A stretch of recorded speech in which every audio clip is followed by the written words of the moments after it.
parler de l'occurrence des médicaments. Commencer avec les antibiotiques. Donc ici, on a une illustration de ce qui était prescrit au Québec, bon, il y a déjà quelques années, mais ça vous donne un aperçu avec l'amoxicilline qui a été le grand gagnant cette année-là dans le nombre de prescriptions.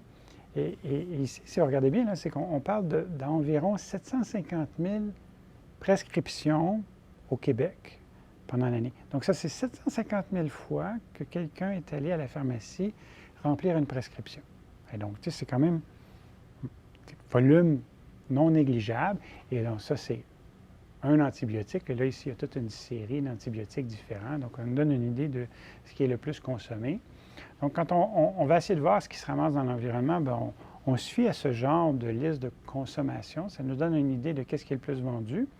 On ne prend pas nécessairement les 3-4 plus vendus.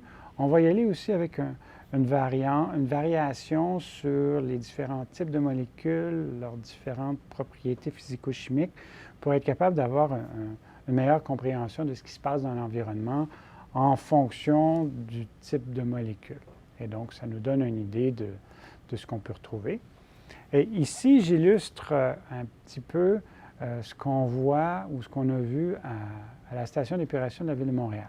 Donc, dans ce cas-ci, les données sont vieilles, mais malheureusement, il n'y a rien, depuis 2006, il n'y a rien qui a changé à la Ville de Montréal. Il y a des projets de changer le traitement de la station d'épuration, et on pourra y revenir. Là, il y a plein d'idées, la principale étant de mettre un traitement à l'ozone pour désinfecter l'eau et enlever les contaminants émergents comme les médicaments.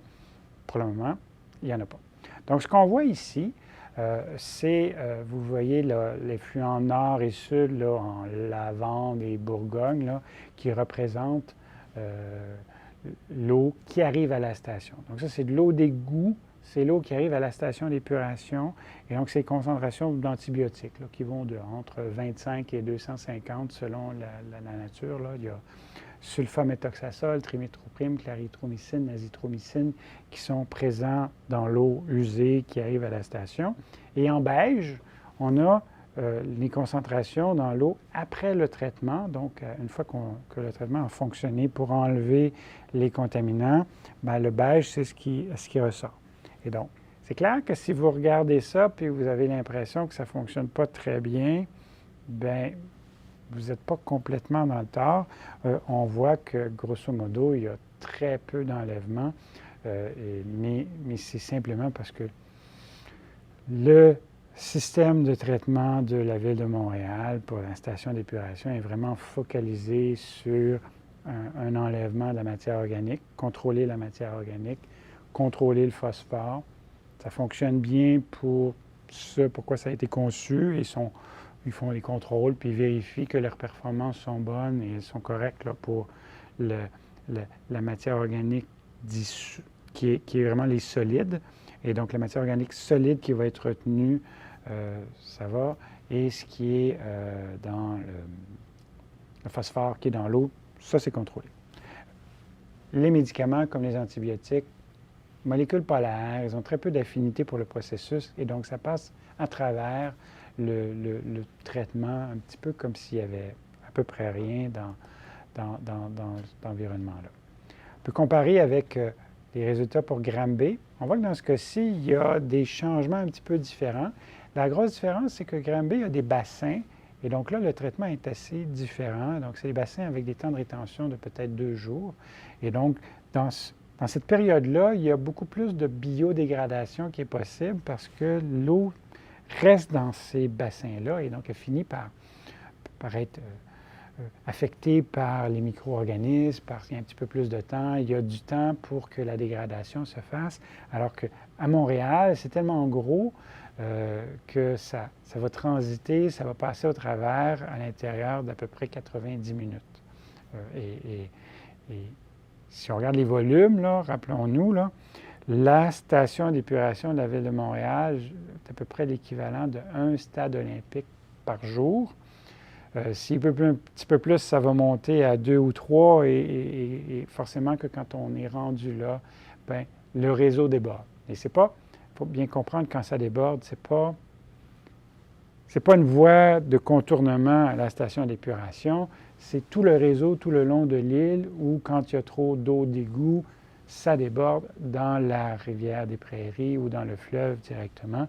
Et bien que ce soit dommageable, ça reste mieux que de déborder dans le sous-sol des gens. Donc, on préfère quand même que ça déborde dans la rivière, mais il faudrait bien ajuster le réseau pour que ça fonctionne mieux.